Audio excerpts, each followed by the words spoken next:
ನಮಸ್ಕಾರ ವೀಕ್ಷಕರೇ, ಶುಭೋದಯ. ಮುದ್ರಾ ಮೆಡಿಸಿನ್ ಕಾರ್ಯಕ್ರಮಕ್ಕೆ ನಿಮ್ಮೆಲ್ಲರಿಗೂ ಆತ್ಮೀಯ ಸ್ವಾಗತ. ನಾನು ಶ್ರುತಿ.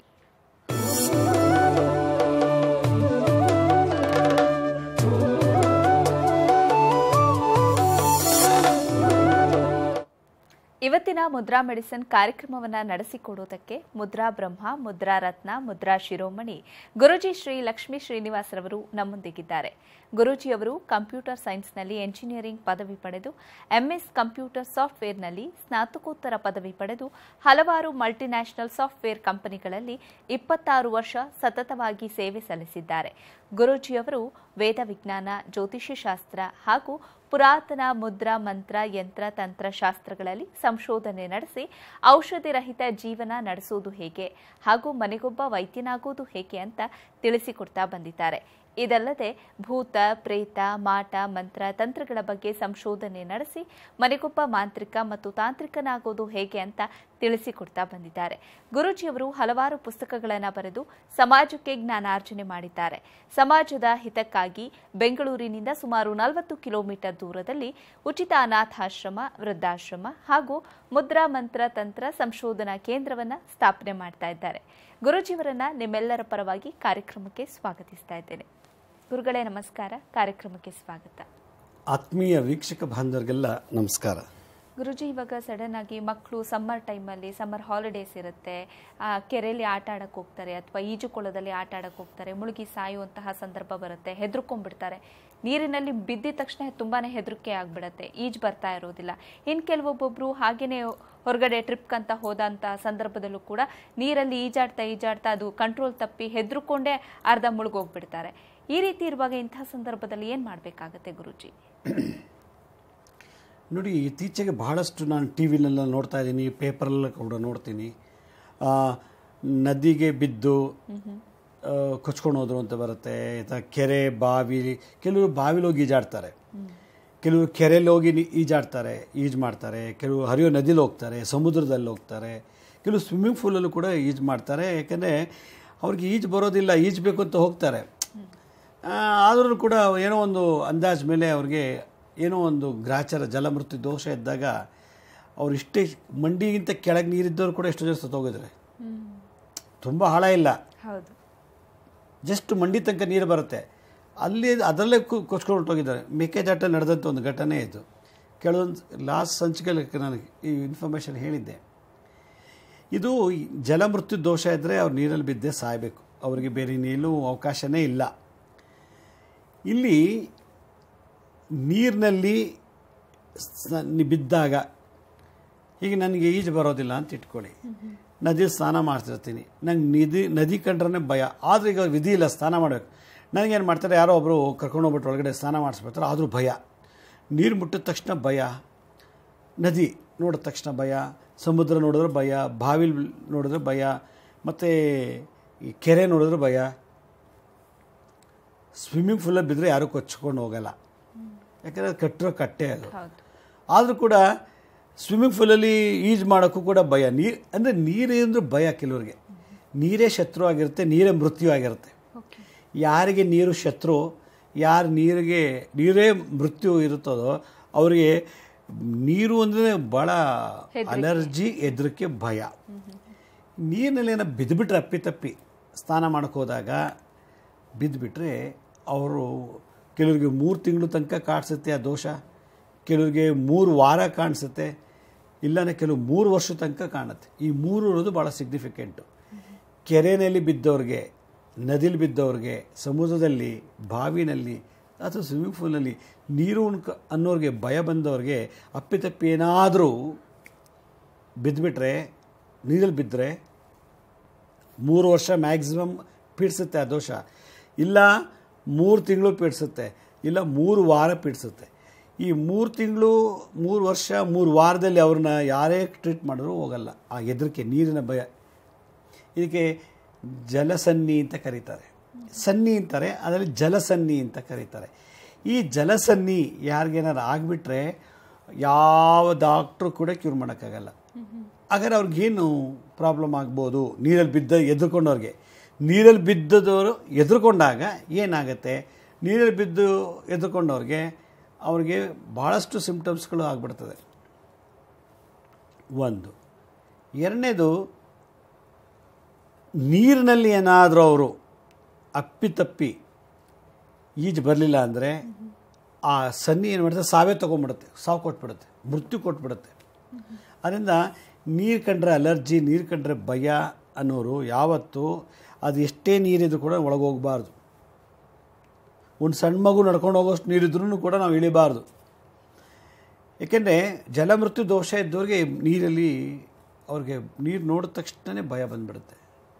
ಸಣ್ಣ ಹಳ್ಳ, ಸಣ್ಣದೊಂದು ಪುಟ್ಟ ಕೆರೆ, ಅಲ್ಲಿ ಯಾರು ಬೇಕಾದ್ರೂ ಸೊಂಟ ತನಕ ನೀರು ಬರ್ಬೋದು. ಅದು ಅಲ್ಲಿ ನೀರಲ್ಲಿ ಇಳಿಯೋಕ್ಕೂ ಭಯ. ಅಕಸ್ಮಾತ್ ಇಳಿದು ಬಿಟ್ರಂತೂ ಅವ್ರನ್ನು ಸುಧಾರಿಸೋದು ಕಷ್ಟ. ಅದರಿಂದ ನೀರಿನಲ್ಲಿ ಬಿದ್ದಂಥವ್ರು ಎದುರ್ಕೊಂಡಾಗ ಏನು ಮಾಡಬೇಕು?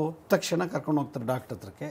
ನೋಡಿ ಕಿರ್ಚುತ್ತಾರೆ, ಮೈಯೆಲ್ಲ ತಿಕ್ಕಾಬಟ್ಟೆ ತಣ್ಣಗಾಗತ್ತೆ, ಕನ್ವರಿಸ್ತಾನೆ ರಾತ್ರಿ ಹೊತ್ತು ಮಲಗಿದ್ದಾಗ, ಇದಕ್ಕಿದ್ದಾಗೆ ಗೊಣಗ್ತಾನೆ, ಇದಕ್ಕಿದ್ದಾಗೆ ಕಿಟ್ಟಂತ ಕಿರ್ಚ್ಕೋತಾನೆ, ಇದಕ್ಕಿದ್ದಾಗೆ ಏನೋ ಒಂದು ರೀತಿ ವಿಚಿತ್ರವಾಗಿ ಮಾತಾಡ್ತಾನೆ ಅಂದ್ಬಿಟ್ಟು ಡಾಕ್ಟರ್ ಹತ್ರ ಕರ್ಕೊಂಡು ಹೋದರೆ ಯಾವ ಡಾಕ್ಟ್ರು ಅವ್ರಿಗೆ ಟ್ರೀಟ್ ಮಾಡೋಕ್ಕಾಗಲ್ಲ.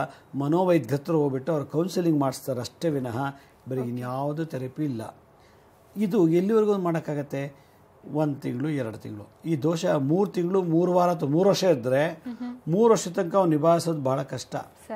ಹಾಗಿದ್ಮೇಲೆ ಹಿಂದಿನ ಕಾಲದಲ್ಲಿ ನೀರಿಗೆ ಬಿದ್ದಂಥವ್ರಿಗೆ, ನೀರಿಗೆ ಬಿದ್ದು ಎದುರುಕೊಂಡಂಥವ್ರಿಗೆ ಯಾವ ರೀತಿ ಪರಿಹಾರ ಹೇಳ್ತಾಯಿದ್ರು?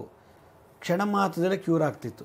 ಯಾವ ಔಷಧಿ ಇಲ್ಲ, ಏನೂ ಮಾಡೋವಂಥದ್ದಿಲ್ಲ, ಕೇವಲ ತಂತ್ರಗಳಿಂದ ಮಂತ್ರಗಳಿಂದ ಅದು ನಿವಾರಣೆ ಮಾಡ್ತಾಯಿದ್ರು. ಸರಿ ಗುರುಜಿ, ಈ ಬಗ್ಗೆ ಮಾತಾಡೋಣ.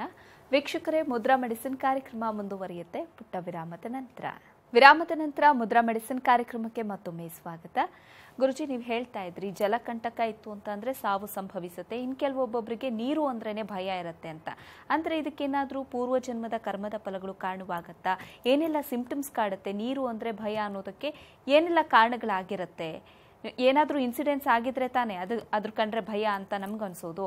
ಈ ರೀತಿ ಅಲರ್ಜಿ ಯಾಕಾಗತ್ತೆ? ಜೊತೆಗೆ ಇದಕ್ಕಿರುವಂಥ ಪರಿಹಾರಗಳು ಏನೇನು? ಜನ್ಮದಲ್ಲಿ ನಾನೇನಾದರೂ ನೀರಿಗೆ ಬಿದ್ದು ಸತ್ತೋಗಿದ್ರೆ, ಅಥವಾ ನೀರಲ್ಲಿ ನನ್ನನ್ನು ಸಾಯಿಸಿದರೆ, ನೆಕ್ಸ್ಟ್ ಬರ್ತಲ್ಲಿ ನೀರು ಕಂಡ್ರೆ ನನಗೆ ಭಯ, ನನಗೆ ಅಲರ್ಜಿ. ನೀರು ಅಂದರೆ ಆಗೋದೇ ಇಲ್ಲ. ಫಾಲ್ಸ್ ನೋಡೋಕ್ಕೂ ಭಯ, ವಾಟರ್ ಫಾಲ್ಸ್ ನೋಡೋಕೆ ಭಯ, ಹೋಗೋದೇ ಇಲ್ಲ, ನೀರಿರೋ ಕಡೆ ನಾನು ಬರೋದಿಲ್ಲ ಅಂತಾರೆ ಅವರು. ಅದರಿಂದ ಜನ್ಮದಲ್ಲಿ ನಾನಾದರೂ ಜಲಮೃತ್ಯು ದೋಷ ಇತ್ತು ಅಂದರೆ ಈ ಜನ್ಮದಲ್ಲಿ ನನಗೆ ನೀರು ಕಂಡ್ರೆ ಭಯ ಆಗತ್ತೆ. ಒಂದು, ಈ ದೋಷ ಯಾರಿಗಿರ್ತದಲ್ಲ, ಈ ನೀರಲ್ಲಿ ಬಿದ್ದು ಎದುರ್ಕೊಂಡು ಅಂತ ಇರ್ತಾರಲ್ಲ, ಬಲವಂತ ತಳ್ಳಿಬಿಟ್ಟಿರ್ತಾರೆ, ಬಲವಂತ ಕರ್ಕೊಂಡೋಗಿ ಸ್ನಾನ ಮಾಡಿಸ್ತಾರೆ, ಬಾರಪ್ಪ ಲಕ್ಷ್ಮೀ ಶ್ರೀನಿವಾಸ್ ಬಾ, ಏನಾಗಲ್ಲ ನಾವಿದ್ದೀವಿ ಬಾ ಅಂತೇಳಿ ನೀರಲ್ಲಿ ಮುಳುಗಿಸ್ಬಿಟ್ಟು 3 ಸಲ ಎಬ್ಬಿಸ್ಬಿಡ್ತಾರೆ, ಅದು ಭಯ ಬಂದುಬಿಟ್ಟಿರ್ತದೆ. ಹೀಗೆ ಮತ್ತು ಚಿಕ್ಕ ವಯಸ್ಸಿನಲ್ಲಿ ಮಕ್ಕಳಿಗೆ ಭಯ ಇರೋರು ನೀರಲ್ಲಿ ತೊಗೊಂಡೋಗಿ ಸ್ನಾನ ಮಾಡಿಸ್ಬಾರ್ದು. ಅದು ಸನ್ನಿತರ ಆಗಿಬಿಟ್ಟು ದೊಡ್ಡವರಾದರೂ ನೀರು ಕಂಡ್ರೆ ಭಯ ಆಗುತ್ತೆ. ಈ ಮಂತ್ರಾಲಯ ಅಂತೆ, ಶ್ರೀಶೈಲ ಅಂತೆ ನದಿಗಳಿರೋ ಜಾಗಕ್ಕೆ ಮಕ್ಕಳು ಕರ್ಕೊಂಡು ಹೋಗ್ತಾರೆ. ಮಕ್ಕಳಿಗೆ ಬಲವಂತ ಮಾಡಿ 3 ಸಲ ಮುಳುಗಿಸಿ ಎಬ್ಬಿಸ್ಬಿಡ್ತಾರೆ ಸ್ನಾನ ಮಾಡಿ. ಕೆಲವು ಮಕ್ಕಳು ಖುಷಿಯಾಗಿ ಸ್ನಾನ ಮಾಡ್ತಾರೆ, ಕೆಲವು ಮಕ್ಕಳು ನೀರು ಕಂಡ್ರಾಗಲ್ಲ. ಅವ್ರಿಗೇನು ಬಲವಂತವಾಗಿ ಸ್ನಾನ ಮಾಡಿಸ್ಬಿಟ್ರೆ ಅದು ಮನಸ್ಸಲ್ಲಿ ಉಳ್ಕೊಂಬಿಟ್ಟ ಅಂದರೆ ದೊಡ್ಡವರಾದರೂ ಅವ್ರಿಗೆ ನೀರು ಅಂದರೆ ಭಯ, ನದಿ ಅಂದರೆ ಭಯ, ಆ ಲೆವೆಲ್ ತಂದಿಟ್ಬಿಡ್ತದೆ ಈ ಒಂದು ಭಯ ಅನ್ನೋದು. ಅದರಿಂದ ಈ ಥರ ದೋಷ ಇದ್ದಂಥವರು ಜನ್ಮದಲ್ಲಿ ನೀರಿಗೆ ಬಿದ್ದು ಸತ್ತಿದ್ರೆ, ಅಥವಾ ನೀರಲ್ಲಿ ಕೊಚ್ಕೊಂಡು ಹೋಗಿದ್ರೆ, ಅಥವಾ ನೀರಲ್ಲೇ ಏನಾದ್ರು ಬಡ್ದು ಸಾಯಿಸಿದ್ರೆ ಈ ಜನ್ಮದಲ್ಲಿ ಅವ್ರಿಗೆ ನೀರು ಕಂಡ್ರೆ ತುಂಬ ಭಯ ಅಂತ ಹೇಳಿದೆ. ಈ ಥರ ಭಯ ಇದ್ದವ್ರಿಗೆ ಹಿಂದಿನ ಕಾಲದಲ್ಲಿ ಅಂದರೆ ನಮ್ಮ ವೇದಿಕ್ ಸೈನ್ಸಲ್ಲಿ ಯಾವ ರೀತಿ ಪರಿಹಾರ ಹೇಳ್ತಾಯಿದ್ರು? ಎಲ್ಲಿರುತ್ತೆ? ಹಳ್ಳದಲ್ಲಿ ಇರುತ್ತೆ, ನದಿಯಲ್ಲಿ, ಸಮುದ್ರದಲ್ಲಿ, ಬಾವಿಯಲ್ಲಿ. ಕೆರೆ, ಹಳ್ಳ ನೋಡಿದ್ರೆ ಭಯ, ಕೆರೆ ನೋಡಿದ್ರೆ ಭಯ, ನದಿ ನೋಡಿದ್ರೆ ಭಯ, ಸಮುದ್ರ ನೋಡಿದ್ರೆ ಭಯ, ಬಾವಿ ನೋಡಿದ್ರು ಭಯ. ಕೆಲವು ದೊಡ್ಡ ದೊಡ್ಡ ಬಾವಿಗಳಿರ್ತದೆ ಹಳ್ಳಿಗಳಲ್ಲಿ, ಅದಕ್ಕೂ ಬಿದ್ದು ಆತ್ಮಹತ್ಯೆ ಮಾಡ್ಕೊಂಡ್ಬಿಟ್ಟಿರೋ ಅಂಥವ್ರು ಕೂಡ ನೀರಿಗೆ ಬಿದ್ದು ಸತ್ತೋದ್ರೆ ನೀರಿಗೆ ಕಂಡ್ರೆ ಎದುರ್ಕೊಳ್ತಾರೆ. ಈ ಥರ ದೋಷ ಇದ್ದವರು ಏನು ಮಾಡ್ತಾರೆ? ಹಿಂದಿನ ಕಾಲದಲ್ಲಿ ನೀರಿಗೆ ಬಿದ್ದು ಎದುರ್ಕೊಂಡಂಥವ್ರಿಗೆ 3 ವರ್ಷ ಗ್ಯಾರಂಟಿ. ಧೈರ್ಯ ಇಲ್ಲ ಅಂದವ್ರಿಗೆ ಅಲ್ಪ ಸ್ವಲ್ಪ ಧೈರ್ಯ ಇದ್ದರೆ 3 ತಿಂಗಳು ಕಾಡಿಸುತ್ತೆ ಜಲಸನ್ನಿ.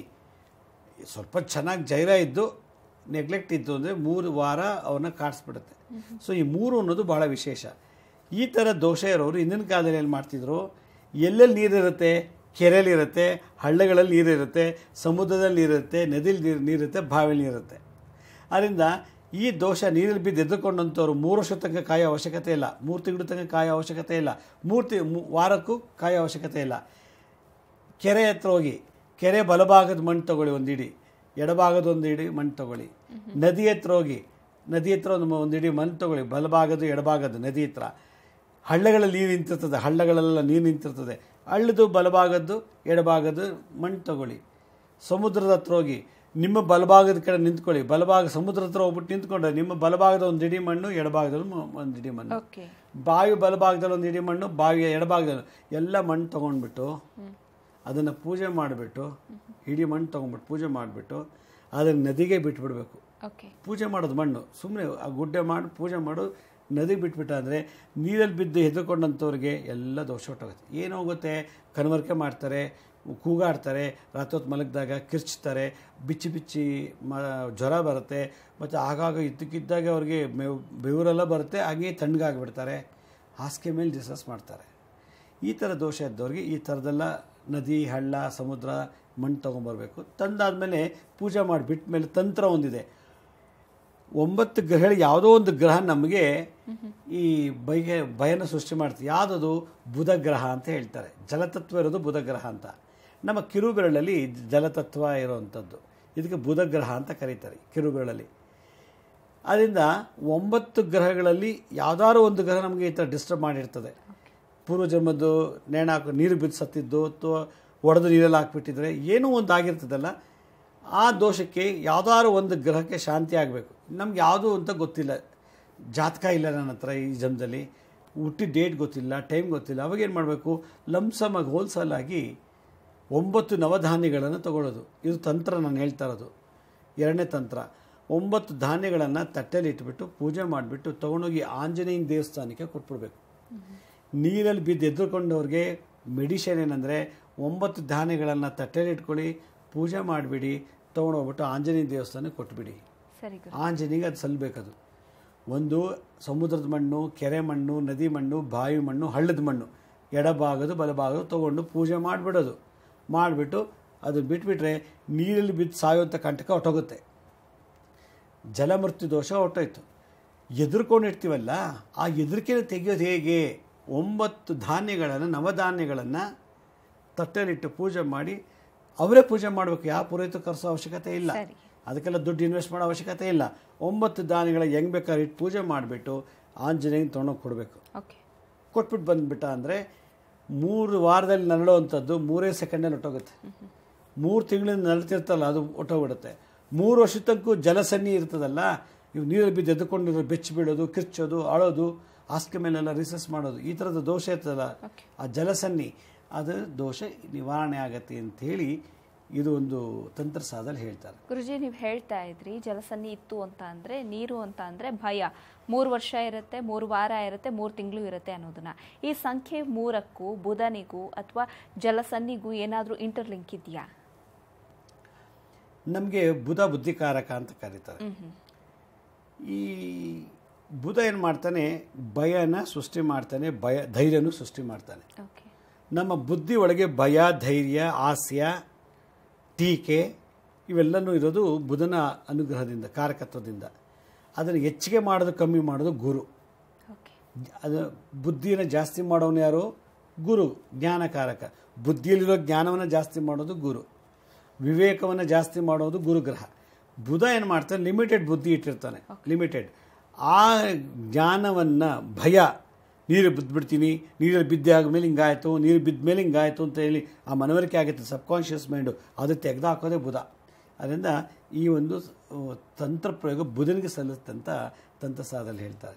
ಸರಿ ಗುರುಜಿ, ಈ ಬಗ್ಗೆ ಮಾತಾಡೋಣ. ವೀಕ್ಷಕರೇ, ಮುದ್ರಾ ಮೆಡಿಸಿನ್ ಕಾರ್ಯಕ್ರಮ ಮುಂದುವರಿಯುತ್ತೆ ಪುಟ್ಟ ವಿರಾಮದ ನಂತರ ಮುದ್ರಾ ಮೆಡಿಸಿನ್ ಕಾರ್ಯಕ್ರಮಕ್ಕೆ ಮತ್ತೊಮ್ಮೆ ಸ್ವಾಗತ.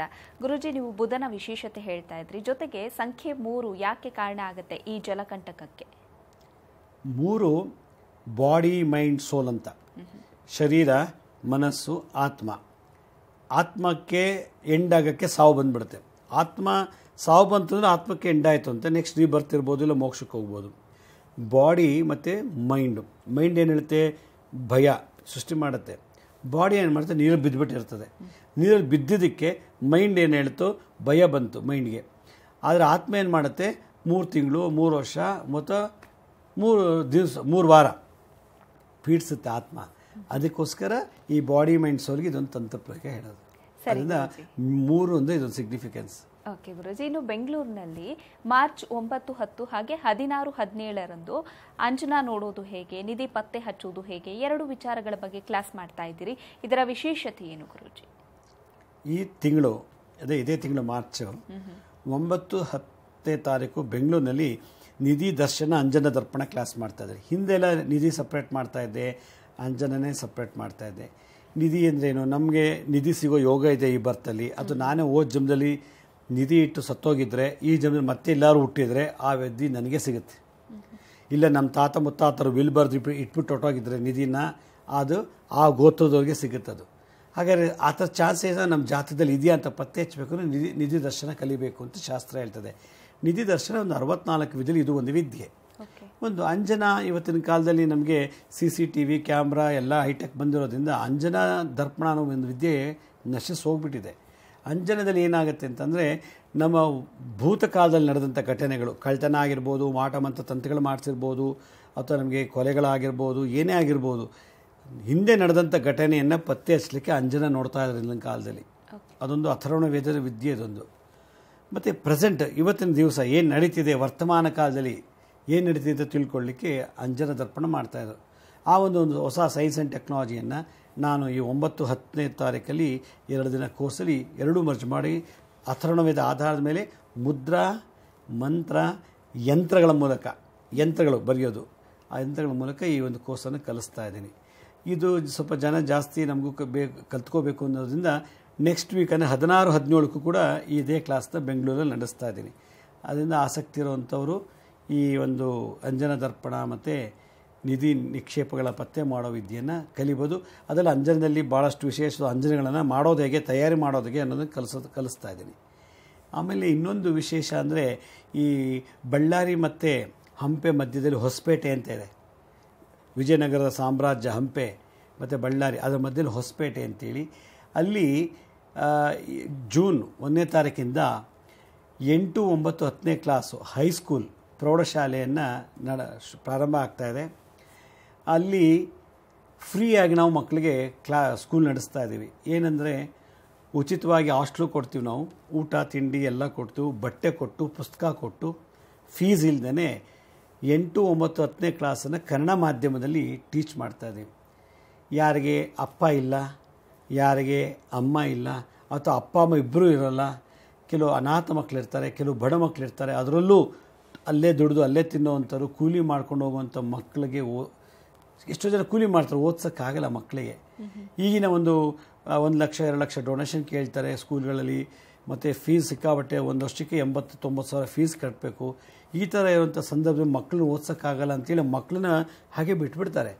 ಅದರಿಂದ ಆ ಥರ ಇರೋವಂಥ ಮಕ್ಕಳುಗಳಿಗೆ ನಾವು ಫ್ರೀಯಾಗಿ 8, 9, 10ನೇ ಕ್ಲಾಸ್ಗೆ ಅದು ಫ್ರೀಯಾಗಿ ಸ್ಕೂಲ್ ನಡೆಸ್ತಾ ಇದ್ದೀವಿ. ಆಸಕ್ತಿ ಇರೋವಂಥವರು ನಮ್ಮ ಈ ಹೊಸಪೇಟೆ ಸ್ಕೂಲಿಗೆ ಜಾಯ್ನ್ ಆಗ್ಬೋದು. ಮತ್ತು ಅಲ್ಲಿ ಏನು ಇಂಗ್ಲೀಷು ಟೀಚ್ ಮಾಡೋಕ್ಕೆ, ಕನ್ನಡ ಟೀಚ್ ಮಾಡಲಿಕ್ಕೆ, ಹಿಂದಿ ಟೀಚ್ ಮಾಡಲಿಕ್ಕೆ, ಮ್ಯಾಥಮೆಟಿಕ್ಸು, ಸೈನ್ಸು, ಹಿಸ್ಟ್ರಿ ಈ ಥರ ಸಬ್ಜೆಕ್ಟ್ ಟೀಚ್ ಮಾಡೋಕ್ಕೂ ಕೂಡ ನಾನು ಟೀಚರ್ಸ್ನ ಟೀಚ್ ಮಾಡೋಕ್ಕೆ ಅವಕಾಶ ಇದೆ. ಯಾಕೆಂದರೆ ಅವ್ರಿಗೆ ಸ್ಯಾಲ್ರಿ ಕೊಡ್ತೀವಿ ನಾವು ಟೀಚರ್ಸ್ಗೆ, ಅಲ್ಲೇ ಉಳ್ಕೊಂಡು ಊಟ ತಿಂಡಿ ಕೊಟ್ಟು ಟೀಚರ್ಸು ಕೂಡ ಅಲ್ಲೇ ಇದ್ದು ಪಾಠ ಮಾಡುವಂಥ ಒಂದು ಒಳ್ಳೆಯ ಅವಕಾಶ ಇದೆ. ಯಾರಾದರೂ BSc B.Ed ಮಾಡಿರೋಂಥವ್ರು, ಈ ಸಬ್ಜೆಕ್ಟಲ್ಲಿ ಟೀಚ್ ಮಾಡಬೇಕು ಅಂತಿರೋ ಆಸಕ್ತಿ ಇರೋವಂಥವ್ರು ಕೂಡ ನಮ್ಮ ಆಫೀಸ್ಗೆ ಬೆಳಗ್ಗೆ 9ರಿಂದ 6 ಗಂಟೆವರೆಗೆ ಆಫೀಸ್ ಓಪನ್ ಇರುತ್ತೆ. ಕಾಲ್ ಮಾಡಿದ್ರೆ ಮಕ್ಕಳು ಅಡ್ಮಿಷನೂ ಆಗ್ಬೋದು, ಕೆಲಸ ಮಾಡಿ ಟೀಚಿಂಗ್ ಪೊಸಿಷನ್ ಇದೆ, ಟೀಚ್ ಮಾಡಬೇಕು ಅನ್ನೋ ಆಸಕ್ತಿ ಇರೋವಂಥವ್ರು ಕೂಡ ಮಾಡಿದ್ರೆ ಅವ್ರಿಗೂ ನಾವು ಸ್ಯಾಲ್ರಿ ಕೊಟ್ಟು ಇಟ್ಕೊಳ್ತೀವಿ. ಇದೊಂದು ಬಡ ಮಕ್ಕಳಿಗೆ ಒಂದು ಒಳ್ಳೆಯ ಅವಕಾಶ. ಎಷ್ಟೋ ಜನ ಮಕ್ಕಳು ಓದ್ದೇನೆ ಇವತ್ತು ಬೇರೆ ರೀತಿಯಲ್ಲಿ ಅಡ್ಡದಾರಿ ಹಿಡಿದಿದ್ದಾರೆ. ಅಟ್ಲೀಸ್ಟ್ ಅವ್ರು ಬೇಸಿಕ್ ನಾವು SLC ಏನಾದರೂ ಪಾಸ್ ಆಗಿಬಿಟ್ರೆ ಲೈಫಲ್ಲಿ ಎಲ್ಲರೂ ಒಂದು ಕಡೆ ಕೆಲಸ ಸಿಗುತ್ತೆ. ಅದರಿಂದ ಅವ್ರೇನು ದುಡ್ಡು ಕೊಡೋ ಅವಶ್ಯಕತೆ ಇಲ್ಲ. ಮನಸ್ಪೂರ್ವಕವಾಗಿ ಬಂದಲ್ಲಿ 3 ವರ್ಷ ಅವರು ನಮ್ಮ ವಸತಿನಲ್ಲಿ ಹಾಸ್ಟೆಲ್ಲೇ ಎತ್ಕೊಂಡು ಅದರ ವೇದಗಳನ್ನು ಕಲಿಸ್ತೀವಿ, ಉಪನಿಷತ್ತುಗಳು, ಸ್ಪಿರಿಚುವಲ್ ನಾಲೆಜ್ ಕೂಡ ಅದ್ರಲ್ಲಿ ಕೊಡ್ತಾರೆ. ಒಂಥರ ಗುರುಕುಲ ಸಿಸ್ಟಮ್ನಲ್ಲಿ ಈ ಒಂದು ಸ್ಕೂಲನ್ನ ನಡೆಸ್ತಾ ಇದ್ದೀವಿ. ಆಸಕ್ತಿ ಇರುವಂಥ ಮಕ್ಕಳು, ತಂದೆ ತಾಯಿಗಳು ಯಾರಿಗೂ ಓದ್ಸೋಕ್ಕಾಗಲ್ವೋ ಅವರು ಅದನ್ನೆಲ್ಲ ಮರೆತು ಈ ನಮ್ಗೆ ಮಕ್ಕಳನ್ನ ಅಡ್ಮಿಷನ್ ಮಾಡಿದ್ರೆ ನಾವೇ ಅವ್ರನ್ನ 3 ವರ್ಷ ಕೇರ್ ತೊಗೊಳ್ತೀವಿ. ಬಟ್ಟೆ, ಊಟ, ಪುಸ್ತಕ ಪ್ರತಿಯೊಂದು ನಾವು ಫ್ರೀಯಾಗಿ ಕೊಡೋದ್ರಿಂದ ತಂದೆ ತಾಯಿಗಳು ಇದ್ರ ಬಗ್ಗೆ ಯೋಚನೆ ಮಾಡೋ ಅವಶ್ಯಕತೆ ಇಲ್ಲ ಅಂತ ನನ್ನ ಒಂದು ಸಜೆಷನ್ನು. ಸರಿ ಗುರುಜಿ, ಕಾರ್ಯಕ್ರಮದಲ್ಲಿದ್ದು ಜಲಕಂಟಕ ಹಾಗೆ ಜಲಸನ್ನಿಯನ್ನು ದೂರ ಮಾಡ್ಕೊಳ್ಬೇಕು ಅಂತ ಅಂದರೆ ಯಾವ ರೀತಿಯಾದಂಥ ಪರಿಹಾರವನ್ನು ಮಾಡ್ಕೊಳ್ಬೇಕು ಅನ್ನೋದನ್ನು ಇವತ್ತಿನ ಕಾರ್ಯಕ್ರಮದಲ್ಲಿ ನಮ್ಮ ವೀಕ್ಷಕರಿಗೆ ತಿಳಿಸ್ಕೊಟ್ರಿ. ಧನ್ಯವಾದ. ಸಾಯಿರಾಮ್. ವೀಕ್ಷಕರೇ, ಗುರೂಜಿಯವರು ಹೇಳಿದ ಹಾಗೆ ಬೆಂಗಳೂರಿನಲ್ಲಿ ಮಾರ್ಚ್ 9, 10 ಹಾಗೆ 16, 17ರಂದು ನಿಧಿ ಪತ್ತೆ ಹಚ್ಚುವುದು ಹೇಗೆ, ಜೊತೆಗೆ ಅಂಜನಾ ನೋಡುವುದು ಹೇಗೆ, 2 ವಿಚಾರಗಳ ಬಗ್ಗೆ ಕ್ಲಾಸ್ ಮಾಡ್ತಾ ಇದ್ದಾರೆ. ಅದ್ರ ಜೊತೆಗೆ ವಿದ್ಯಾದಾನದ ಉದ್ದೇಶದಿಂದ ಗುರೂಜಿಯವರು ಬಳ್ಳಾರಿ ಜಿಲ್ಲೆಯ ಹೊಸಪೇಟೆಯಲ್ಲಿ ಅನ್ನಪೂರ್ಣೇಶ್ವರಿ ಪ್ರೌಢಶಾಲೆ ಉಚಿತ ಶಿಕ್ಷಣವನ್ನು ಪಡೆಯಬಹುದಾಗಿದೆ. 8, 9, 10ನೇ ತರಗತಿ ಕಾರ್ಯಾರಂಭ ಆಗ್ತಾ ಇದೆ ಜೂನ್ 1ರಿಂದ. ನೀವು ಕೂಡ ಈ ಶಾಲೆಗೆ ಸೇರಬಹುದು. ಬಡ ಮಕ್ಕಳಿಗೆ ಉಚಿತ ವಿದ್ಯಾಭ್ಯಾಸವನ್ನು ಕೊಡುವಂತಹ ಉದ್ದೇಶದಿಂದ ಗುರೂಜಿಯವರು ಈ ಕಾರ್ಯವನ್ನು ಕೈಗೊಳ್ತಾ ಇದ್ದಾರೆ. ಆಸಕ್ತರು ಕಾರ್ಯಕ್ರಮದ ಕೊನೆಯಲ್ಲಿ ಗುರೂಜಿಯವರ ಕಚೇರಿಯ ವಿಳಾಸ ಹಾಗೆ ದೂರವಾಣಿ ಸಂಖ್ಯೆಗಳು ಬರುತ್ತೆ.